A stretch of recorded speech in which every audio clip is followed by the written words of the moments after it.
ሰላም ሰላም እንዴት ናችሁ? ክብሯትና ክብሯና ቤል ኦፊሻል ላይ ትገኛላችሁ። ብሩኖ ፈርናንዴዥን ዛሬ እናነሷል እና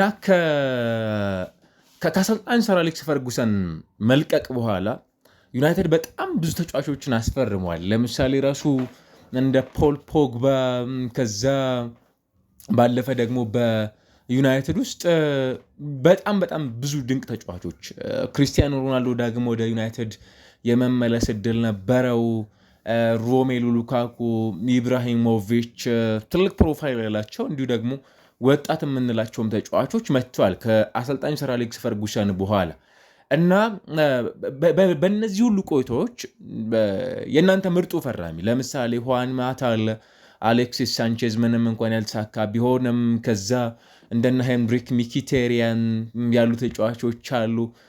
እንግዲህ በየዲፓርትመንቱ ያልተመለከትናቸው ተጫዋቾች የሉም። ኢቨን አሁን ያሉ ተጫዋቾችም ጭምር እንደነ አማድ ብሪያን ከዛ ማቲያስ ኩኛ ከግብ ጠባቂ ምን ያልፈረመ ተጫዋች አለ። የእናንተ ምርጡ ፈራሚ በምክንያት ይህኛው ተጫዋች ነው የሚል ሀሳባችሁን እንድታጋሩኝ እፈልጋለሁ። ግን ለብዙሃኑ በጣም በጣም በጣም ቀላል መልስ መሆን የሚችለው ወይም ወደ አእምሯቸው የሚመጣው ማንቸስተር ዩናይትድ ከአሰልጣኝ ሰር አሌክስ ፈርጉሰን በኋላ ምርጡ ፈራሚ የሚሆነው ብሩኖ ፈርናንዴዥ ስለመሆኑ በደንብ ይነሳል። እናም በዚህኛው ትልቁ የማንቸስተር ደርቢ መርሃ ግብር ላይ የብሩኖ ፈርናንዴዥን ዳግም የማግኘት ዳግም የትልቅ ጨዋታ አቅም ያለው በትላልቅ ጨዋታዎች ፍጹም መደበቅ ምርጫው ያልሆነ እና በደንብ ማየት የሚችል በሁሉም ካቴጎሪ ነው ማንቸስተር ዩናይትድን ተሸክሟል ከሚባሉ ጨዋቾች መካከል አንዱ መሆን የቻለ አንዳንድ የካሪንግተን ምሩቅ እስኪመስል ድረስ ቡድኑን ጠንቅቆ በደንብ የሚያውቅና የእሱ መኖር ከጉዳት መመለስ ለምሳሌ ለትላልቅ ሚዲያዎች ብሩኖ ኢዝ ባክ የሚል ዜና እንዲሰሩ ምክንያት የሚሆን አይነት ተጫዋች መሆኑን እየተመለከትንለት የሚገኝ ብሪግሊ መመለሱም ደግሞ በሜዳ ውስጥ ለዩናይትድ በደንብ ያስፈሪነቱን ጥራት የሚፈጥር ተጫዋች ነው። ይህ ፖርቹጋል ተጫዋች የተላልቅ ጨዋታዎች ተጫዋች ነው። ከዛ ባለፈ ጥራት አለው። በቡድኑ ውጤት ውስጥ በትክክል ውጤት ማምጣት የሚችል ተጫዋች ነው። አሁን ለሚቀጥሉት ዓመታት ከዩናይትድ ጋር ይለያያል አይነት የሚሉ ጥያቄዎች ሳይሆኑ በቡድኑ ውስጥ እንዲቆይ ብዙም ጥያቄ የማይነሳበት የማይቀር ስቲል የቡድኑ ቤስት ፕሌየር ኦፍ ዘ ክለብ የሚባል በዚህ ሰዓት ላይ ብሩኖ ፈርናንዴዥ ነው። እዚህ ጋር ጥያቄ የምናነሳበት ተጫዋች አይደለም። እንግዲህ እንደ አሰልጣኞች የሚሰጡት ሚና ደግሞ ይለያል። አሰልጣኞች አንድን ተከላካይ ወደ አማካይነት መቀየር ይችላሉ። አሁን የሃይብሪድ ሚናን የሚወጡ ብዙ ተከላካዮች አሉ።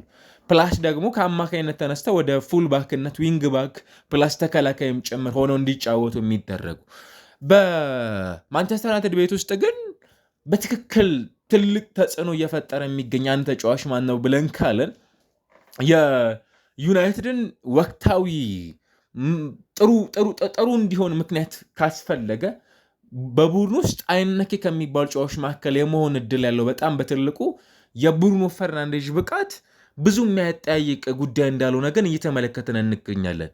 ብዙ እየተመለከትን የምንገኝ ተጫዋች ማን ነው ብለን ካለን ብሩኖ ፈርናንዴዥ በጣም በጣም አስፈላጊ በሆነ ሰዓት ላይ ለማንቸስተር ዩናይትድ የተመለሰ ተጫዋች ነው ማለት እንችላለን።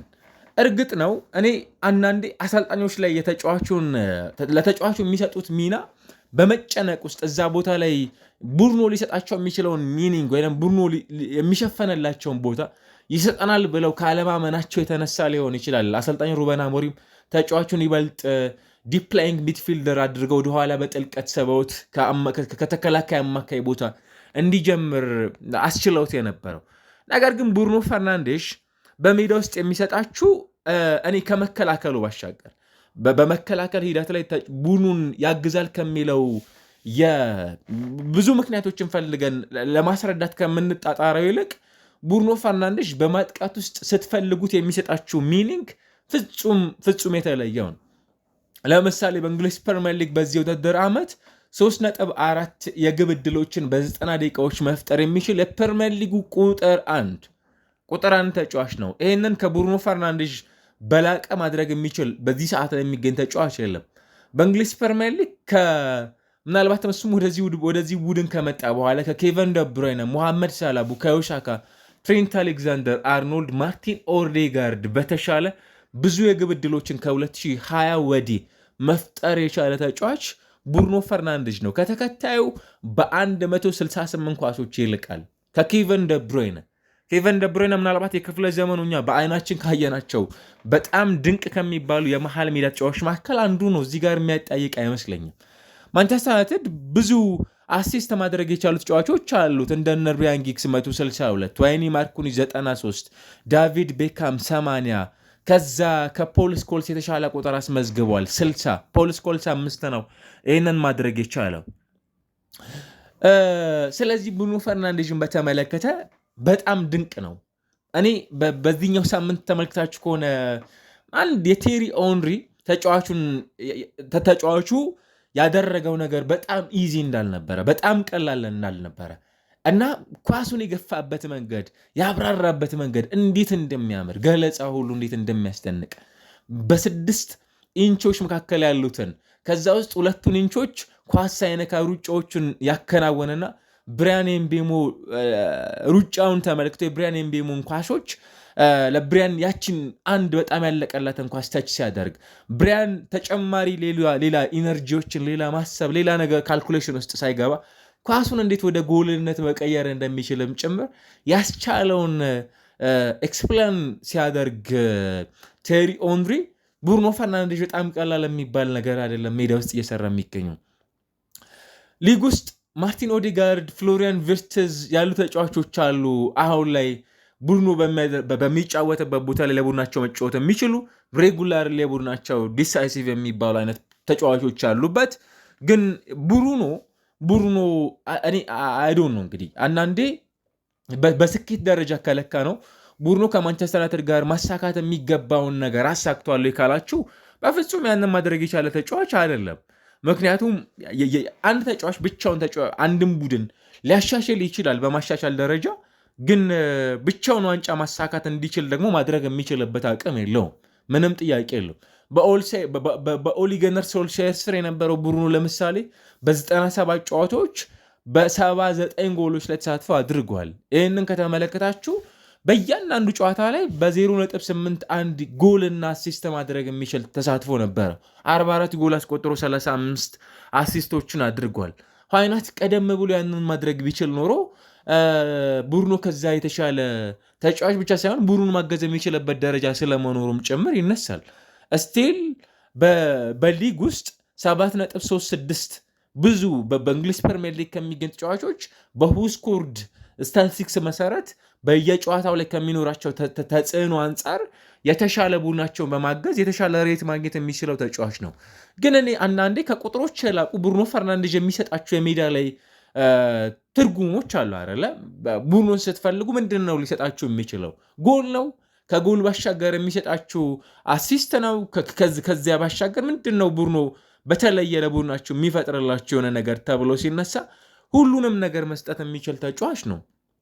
ጎል ስትፈልጉ ጎል ያስቆጥራል። ቡድናችሁ ኳስ ኮንትሮል ማድረግ ሲኖርበት ኳስ ኮንትሮል እንዲያደርግ ማገዝ የሚችል ተጫዋች ነው። ከዚያ ባሻገር ቡድናችሁ እንዲያሸንፍ ማድረግ የሚችል ተጫዋች ነው። ሁሉም ሪሶርሶች እጁ ላይ የሚገኝ አይነት ተጫዋች ነው። ደግሞ ይሄ ለቡድናችሁ መቆርቆር ሲገባው የሚቆረቆር ብዙ ምናልባት በመነጫነጭ እያንዳንዱን ነገር የሚገልጽ አይነት ተጫዋች ነው።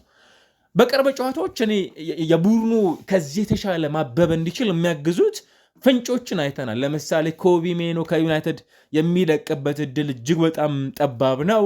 በጣም ጥሩ ጊዜን እያሳለፈ ነው የሚገኘው። ምክንያቱም የማንቹሪያን ደርቢ ጨዋታ ላይ የነበረው ቆይታ ለዚህ ትልቅ ምስክር ነው። 90 ደቂቃዎችን ሲያከናውን በነዛ 90 ደቂቃዎች ውስጥ የሰራው ስራ በጣም ቀላል የሚባል አይደለም። 9 የዲፌንሲቭ ኮንትሪቢሽኖች ነበሩት። 51 ኳሶችን ነክቷል። 1 ኳስ በተጋጣሚ ሳጥን ውስጥ ነክቷል። 2 ኳሶች ዲስፖሰስ አድርጓል። ታክሎች ነበሩት፣ ብሎኮች ነበሩት። ኳስ ክሊር ያደርግ ነበር፣ ኳስ ኢንተርሰፕት ያደርግ ነበር እና ካዝሜሮም የጨዋታው ኮከብ ሆኖ ሲመረጥ በጨዋታው ላይ የነበረው ቆይታ ያ ወደኋላ መለስ ስንል በሪያል ማድሪድ የነበረውን ፕራይም ታይም የሚያስታውሰውን ካዝሜሮን ያየነበት ምሽት ነበር። ይሄኛውን ሊንክ አፕ አሰልጣኝ ማይክል ካሪክ የሚነኩበት ምንም አይነት ምክንያት አይኖራቸውም። አሁን ባለው ሁኔታ ፎርስድ የሆነ ነገር ካላጋጠማቸው በቀር። ስለዚህ ብሩኖ ፈርናንዴዥን ያጫውቱታል ብዙ ጥያቄ አይደለም። አማድና ዶርጉ አማድና ማቲያስ ኩኛ በሚገኙበት ቦታ አሊያም አማድና ብሪያን ኤምቤሞ ከሱ ጎንና ጎን ሆኖ 10 ቁጥር ቦክስ ቱ ቦክስ ሩጫዎችን እንዲያከናውን ከሱ ፊት ለሚገኙ ተጫዋቾች ያንን በጣም ያለቀላቸው የሚባሉ ኳሶችን እና ምናልባት አንዳንዴ አንድ ተች ብቻ የሚፈልጉ አንዳንዴ ራሱ ወደ ጎልነት የሚቀይራቸውን ኳሶች እንዲያቀብል የሚደረገውን ብሩኖ ፈርናንዴዥን ማንቸስተር ዩናይትድ አሁን ይፈልገዋል በዚህ ሰዓት ላይ ማለት ነው። እና አንዳንድ ተጫዋቾች ለመነሳት የሆነ ሞመንት ያስፈልጋቸዋል አይደለ? ለምሳሌ በትላልቅ ጨዋታዎች ላይ ሻይን ሲያደርጉ ማየት ሊሆን ይችላል። ከዛ ወደ ጎልነት መመለስ ሲችሉ ልትመለከቱ ትችላላችሁ። ከዚያም ያለፈ የሆኑ ምክንያቶችን ትፈልጋላችሁ መነሳሻ እንዲሆናችሁ ማለት ነው። እና ብሩኖ አሁን ከሱ ፊት ላሉ ተጫዋቾችም ከሱ ጎን ላሉ ተጫዋቾችም ኦቨሮል ለቡድኑም ግን የሚሰጠው ሚኒንግ በጣም ብዙ ነው። ለምሳሌ ከሱ ፊት ካሉ ተጫዋቾች አንድ የእሱን እርዳታ በሚፈልጉበት ሰዓት ላይ በጥልቀት ወደኋላ መመለስ የሚችል ተጫዋች ነው። ከዛ ባለፈ ደግሞ ኳስ ዴሊቨር ሲደረግለት ለምሳሌ ሉክሾ፣ ዳሎት፣ ሃሪ ማጓየር፣ ማርቲኔዝ አሊያም ቅድም እንዳልነው ኮቢ ሜኑ በረጃጅሙ የሚጣሉ የካዝሜሮ ኳሶችን ሲያገኝ ደግሞ ወደፊት እነዛን ኳሶች ማቀበል የሚችል ተጫዋች ነው። በጥልቀት ወደኋላ የቡድኑን ሚዛን ከመጠበቅ ባለፈ በጥልቀት ይመልሳል። በመከላከል ቡድኑን ያግዛል። የቡድኑን ትራንዚሽንን ደግሞ በደንብ ማከናወን የሚችል ተጫዋች ነው። በጣም የፈጠነ ፕሮግሬሲቭ ኳሶችን ማቀበል ይችላል። ስሩ ቦሎች ማለት ነው። እነዛ ስሩ ቦሎች ዩናይትድ አሁን ለምሳሌ እንደ ፓትሪክ ዶርጉ ባለፉት 3 ጨዋታዎች በጣም ሻይን እያደረገ 3 ብቻ አይደለም አክቹዋሊ ባለፉት 6 ጨዋታዎች የ4 ጎሎች ኮንትሪቢሽን ያለው ተጫዋች ነው። ሻይን ማድረግ የሚችል ብዙ ሩጫዎችን ሲያከናውኑ እሱ ራሱ ሩጫ ማከናወን የሚችል ረጃጅም ኳሶቹ በጣም ፐርፌክት የሆኑ ሳጥን ውስጥ ኳሶችን መጣል ይችላል። ስለዚህ መከላከል ቡድኑ ሲፈልግ በጥልቀት ወደኋላ ተመልሶ ቡድኑን በመከላከል የሚያግዝ ሊድ ማድረግ የሚችል ማጥቃት ሲፈልግ ደግሞ የቡድኑን የማጥቃት መዋቅርን ደግሞ መምራት የሚችል ተጫዋች ነው። ይህንን በቡድናቸው ውስጥ ይሰጣቸዋል። አሁን አሰልጣኞች ከብሩኖ ፈርናንዴዝ አንጻር ለምሳሌ ከብራይተን ጋር በነበረው ጨዋታ ቤንያሚን ሼሽኮ ነበር ጎል ያስቆጠረው። ቤንያሚን ሼሽኮ ጎል ሲያስቆጠር ያችን ተሸንፏል እኮ በብራይተን። ነገር ግን በኤፍኤ ካፑ መርሃ ግብር በዛ ጨዋታ ላይ ዩናይትድ ሲሸነፍ ምንም እንኳን ሽንፈትን ቢያስተናግድ የቤንያሚን ሼሽኮን ኳሶች ማቀበል የቻለው ተጫዋች ብሩኖ ነበር። ከበርንሌ ጋር ያቻ ውጤት ሲወጣ ከሱ ፊት ተሰልፎ የተመለከትነውና 2 ጎሎችን ያስቆጠረው ተጫዋች ስቲል ቤንያሚን ሼሽኮ ነበር። በዛ ጨዋታ ላይ አሲስት ሲያደርግ ደግሞ ተመልክተነዋል። እንዲሁ በቅርብ ጨዋታዎች የተመለከትነው በምንገኘው ምናልባት እሱ ወደ ሜዳ ከተመለሰ በኋላ ያለፉት 2-3 መርሃ ግብሮች ላይ በሶስቱም ያለፉት 3 ጨዋታዎች ላይ ብሩኖ በተገኘባቸው መርሃ ግብሮች ላይ አሲስቶች አሉት። በጣም ቀላል የሚባሉ አሲስቶች አይደሉም። በዚህኛውም ጨዋታ ላይ ማንቹሪያን ደርቢን ሲያሸነፍ ቡድኑ ጎሎች ከጎል ባሻገር በጣም ቁልፍ የሆኑ በጣም አስደናቂ የሚባሉ ኳሶችን ሲያቀብል እየተመለከት ነው እንገኛለን። ዩናይትድ መጥፎ ነው እያለን ነው። በነገራችን ላይ ዩናይትድ ምርጡ ጊዜ ላይ የሚገኝ ቡድን አይደለም።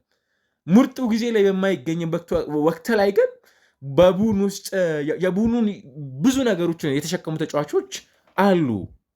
ጉዳት ካልሆነ በቀር ስቲል ተጫዋቹ በቡድን ውስጥ የማይጫወትበት ጨዋታ የለም። ዘንድሮም በ14 ጎሎች ላይ ተሳትፎ አድርጓል። በሊግ ውስጥ በጣም ጥሩ ጊዜ አለው። ከ19 ጨዋታዎች በ19 በቋሚነት ጀምሯል በእንግሊዝ ፕሪሚየር ሊግ። ምንም እንኳን በነዛ በጉዳት የራቀባቸው ጨዋታዎች ካልሆኑ በቀር ጎሎችን ስትፈልጉ ጎል ያስቆጠራል። ለምሳሌ ከበርንማውዝ ጋር ጎል ነበረው፣ አሲስት ነበረው። ኦልቭስን ሲያሸነፉ 2 ጎል ነበረው፣ 1 አሲስት ነበረው። ክሪስታል ፓላስን ሲያሸነፉ 2 አሲስት ነበረው።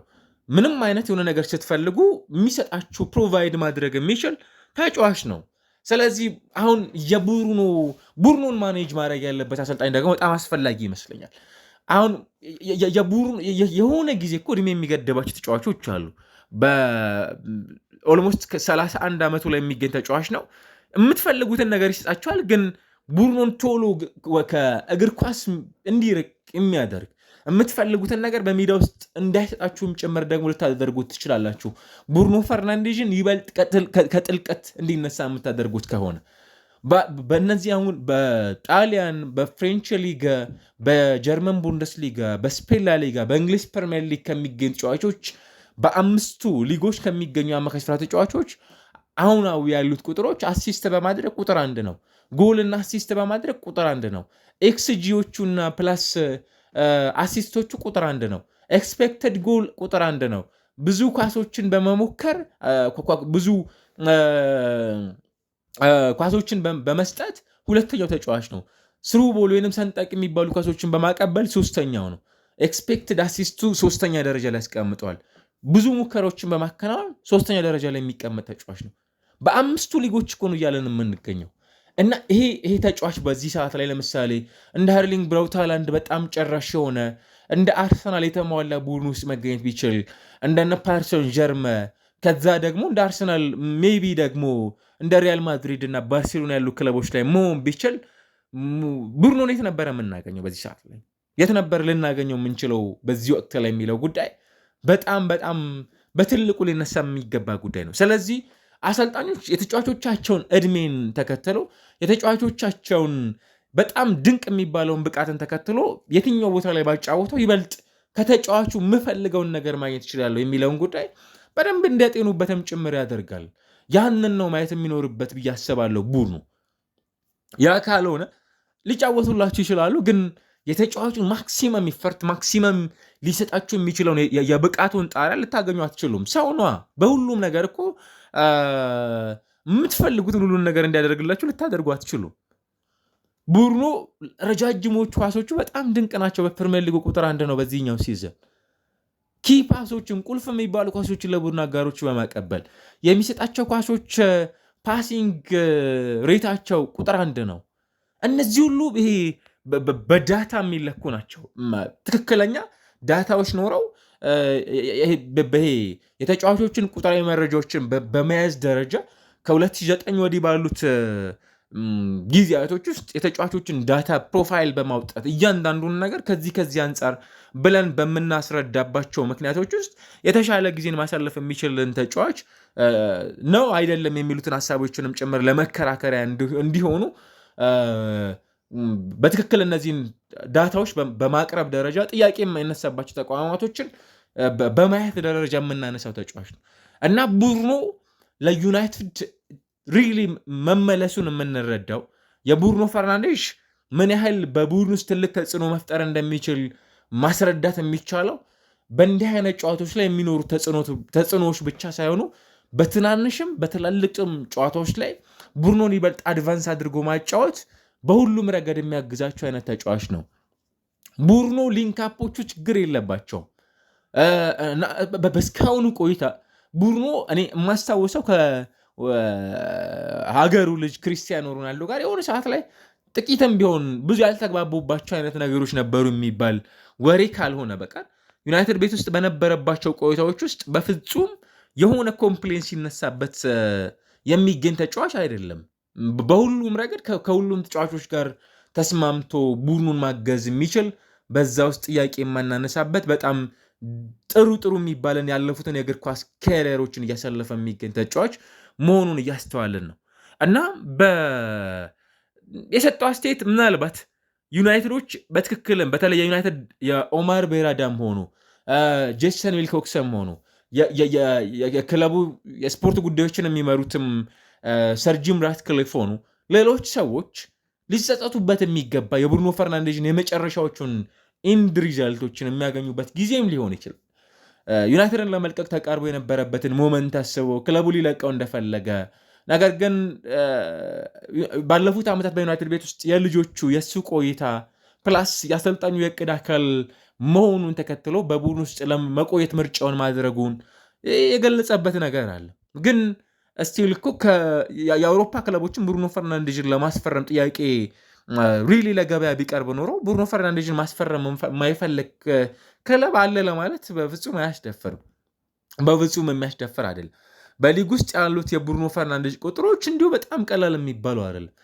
ከሩበን አሞሪም በፊት በሩበን አሞሪም ስር ከሩበን አሞሪም በኋላ ከዛ በፊትም ባሉት ቆይታዎቹ በጣም ቀላል የሚባሉ አይደሉም እና ኢቨን በ2025/26 የውድድር ዓመት ዘጠነኛው ተጫዋች ነው ምናልባት ብዙ ታክሎችን በመውረድ ደረጃ ለምሳሌ ዦ ፓሊኒያ ከዛ ባለፈ ፊዮረንቲኖ በበርንሌ ኒኮ ዊሊያምስ ድሪሳ ጉዬ ብዙ ተጫዋቾችን እናነሳና እዚህ ቁጥር ላይም ጭምር ከሚገኙ ተጫዋቾች ሌላ በጣም ጥሩ ከሚባል ተጫዋቾች መካከል አንዱ ነው እና በሁሉም ረገድ እኮ ነው የሆነ የምትፈልጉትን ነገር ሲሰጣችሁም ጭምር የምትመለከቱ የዚህ ተጫዋች የሜዳ ላይ ብቃት ማለት ነው እና የቡድኑ ቁጥሮች በጣም ቀላል የሚባሉ እንዳልሆነ በእንግሊዝ ፕሪሚየር ሊግ የተመለከትናቸው ባሉት ቆይታዎች በጣም የሚያስደንቁ ናቸው እና ቀጣይ ቡድኑ የት ነው ልናየው ምንችለው?